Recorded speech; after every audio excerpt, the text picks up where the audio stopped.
how do you feel being the first zombie in a George Romero film? Well, damn lucky. And came time to do that cemetery scene, and I got ready to do it, got into the makeup, and then Bill Heinzman showed up, and we said, oh, good, Heinzman can be the cemetery zombie. My advice to anybody that's going to be in a movie, small part or large part, play a bad guy. You know, because doesn't it seem that the bad guys always wind up being remembered? I mean, who else was in Frankenstein besides Boris Karloff? You know. That's true. Actually, speaking of Frankenstein, I think you said that you sort of mimicked the walk off of, was it Walking Dead? Yes, from Boris Karloff. I didn't know it at the time, but when I finally saw the film, I went, that's where I stole that from, you know. How am I supposed to kill him? Because we were told throughout the film we didn't have any strength except in tandem and together. How am I supposed to kill him? So you can bleep this as you want to, but he thought about it for a while and said, oh, fuck it, just kill him. So I did. And amazingly, at that point in history, the zombies walked around like this suddenly became aware enough to kill somebody, rip their guts out, eat them, pick up rocks, break car windows and shit, and became what they are today. And we were looking for the different gravestones that were in the film, trying to see if we could match up all the shots. Because it's a pretty good like filmmaking exercise. You start to learn why they shot and what angles that they did. And we were trying to figure out what was the grave where you slammed Johnny's head down. You know what? I don't remember. Yeah.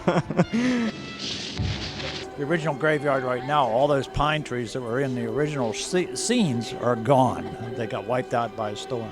So it looks totally different. Well, I wrote the screenplay, which means that I rewrote George's story that he had partly written, and then I wrote the second half of the script. At one point, George and I were talking about the Molotov cocktail scene, and he said, well, we don't have an asbestos suit, we don't have a stuntman. I said, oh, hell, I'll do it. And then we made a puddle of gasoline around me and then a trail of gasoline up my leg and back. So when George called action, he was rolling Hardman through a match into the puddle. The gas went up my leg and back, and I just had to stagger like a zombie till I felt my hair being singed and fall over a hill where people were waiting with blankets to smother the flames. And we got 3 good takes, so everybody was real happy because it was great stuff for a low-budget movie, So then when I did the tire iron zombie thing, I just took the jacket off, ripped the shirt up.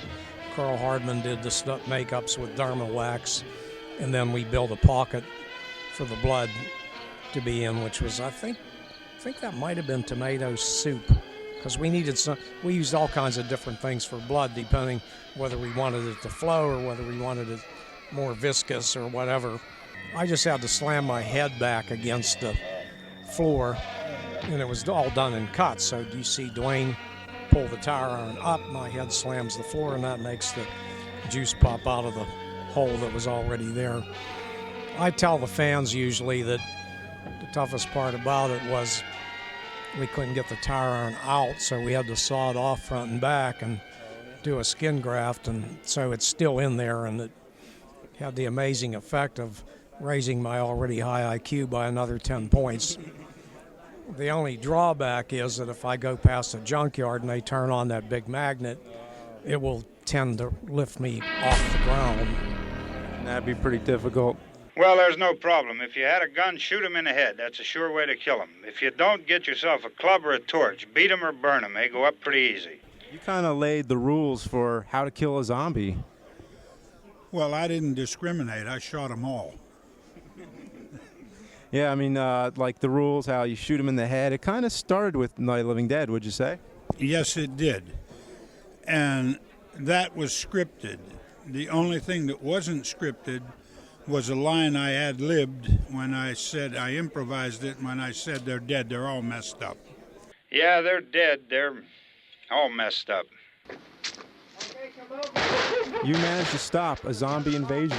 Well, I had help, but yeah, we were there to do a job, let's get it done. No nonsense, no emotion. We got something to do, let's do it. Good shot. Okay, he's dead. Let's go get him. That's another one for the fire.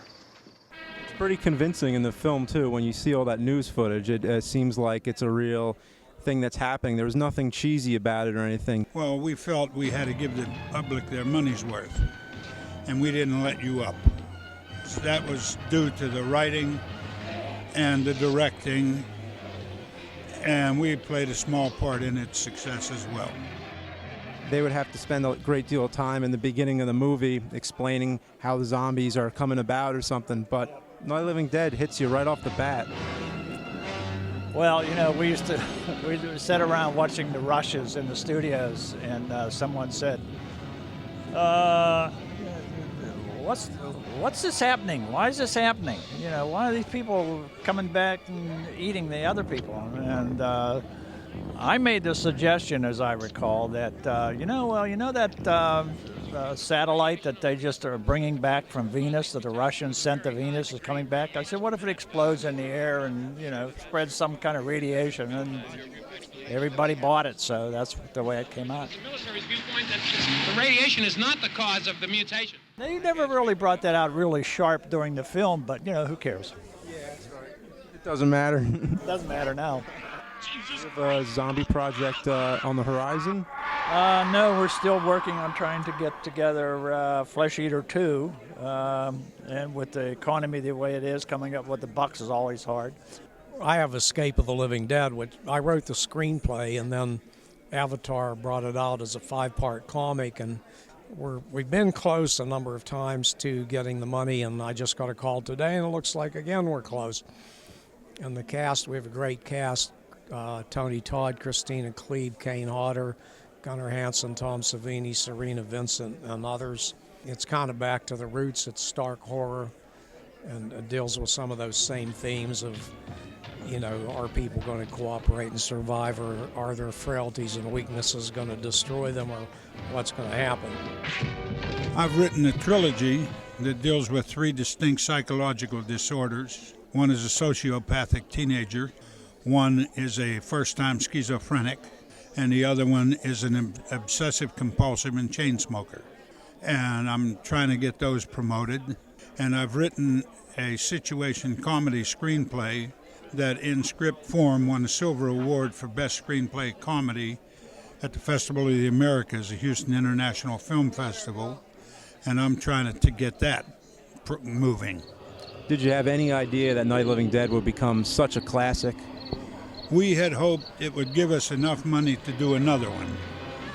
And then it took off with a life of its own. And I'm grateful that it did. In 2008, the American Film Institute in Dallas, Texas, awarded us and promoted us and launched the 40th anniversary tour. We have also been added to Hollywood's list of 100 best all-time horror films. I wore this, so I knew I'd need a perfect place to sign. And I write ghoulishly yours right there, and then I sign these things. And I wore that white shirt, and it's perfectly outlined with that dark jacket, because I knew 40 years from then I would be signing these pictures. Wow. But you have to remember this. We made the picture. The fans who went to see the picture made that picture a success. And we're grateful for it, and we hope it continues for another 40 years.